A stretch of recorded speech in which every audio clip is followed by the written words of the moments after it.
Hi everybody, this is Tiff with Baking with Tiff. We are making some Monster Oreo cookies today. We're going to start out with a cup of butter, so 2 sticks, a half a cup of brown sugar and white sugar. And then we have 1 teaspoon of baking powder, baking soda, and salt in this bowl. We'll have 1 egg in with that, and then this is about a sleeve of Oreos.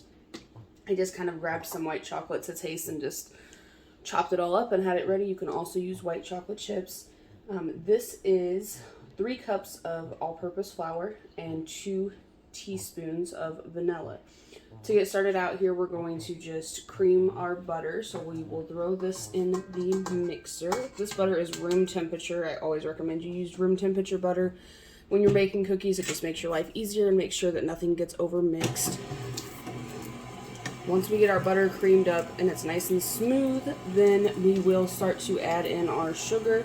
That's good enough. We can just start adding in our sugar and get that all creamed together well.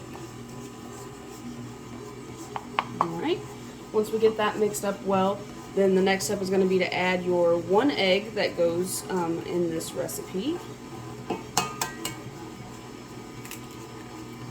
Be careful not to overmix these cookies. They are prone to being overmixed and then they will go very flat. If you are having any issues with your cookies being flat, something I recommend is if the recipe calls for baking powder, half that recipe with baking soda. So if it's 1 tablespoon of baking powder, you'll want a half tablespoon of powder and a half tablespoon of soda. That's all creamed together well, so the next thing that I'm going to do is add our vanilla. We'll get all of our liquid ingredients in here at once. Okay, that looks good. And then the next step is going to be in our flour. I go ahead and I just mix in the salt, soda, and baking powder right into my flour. Just kind of give it a little mix in the cup. And then I will add it in slowly. I do have this little tool here. It's like a splash guard, and it also helps when you're pouring in flour or like dry ingredients into your mixer. It helps it not kind of fluff up into your face. So I'll turn my mixer on and start pouring my flour. Again, you don't want to overmix these cookies. It will cause them to go flat, and they're supposed to be a pretty fluffy, they're kind of dense, but at the same time fluffy cookie. My family loves them. We really enjoy these at our house. Once I get this flour mixed in, I will stop the camera here so that you can see.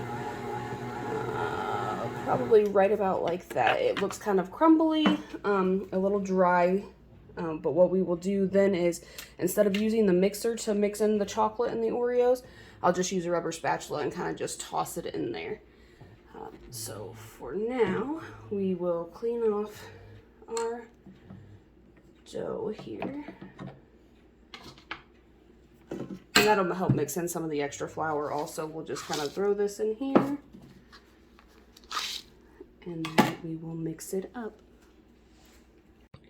Okay, now we'll just take our rubber spatula and we'll just kind of fluff this up. It does look really dry, but it will pack together when you go to actually roll it up and cook it. So just kind of mix those ingredients all the way through. This is just to, like I said, be sure that you don't overmix the cookies because they will go flat on you. Alright, that looks good. Now we are ready to roll them out and place them on the pan. Alright, now we're going to roll out the cookie dough. I just kind of pinch some of this in my hands and roll it up. My family likes big cookies, so we, like I said, they're Monster Oreo cookies.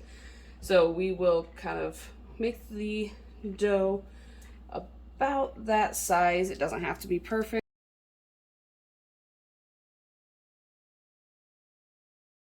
And then we'll place them on the pan. They will bake on 350 for about 15 to 20 minutes. These cookies do freeze really well, so if you wanted to prep these ahead of time, you could roll them out in a pan and put them in the freezer just like this, and then once they were froze, you could bag them up in a Ziploc. They freeze and they cook up really well. You just may have to cook them a little bit longer once they are frozen if you go that route.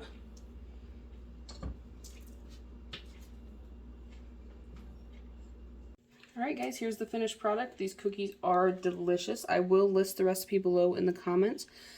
so that you have it all in one place. But there you go. There are your Munster Oreo cookies. They are absolutely delicious. Your family's going to love them. Let me know what you think.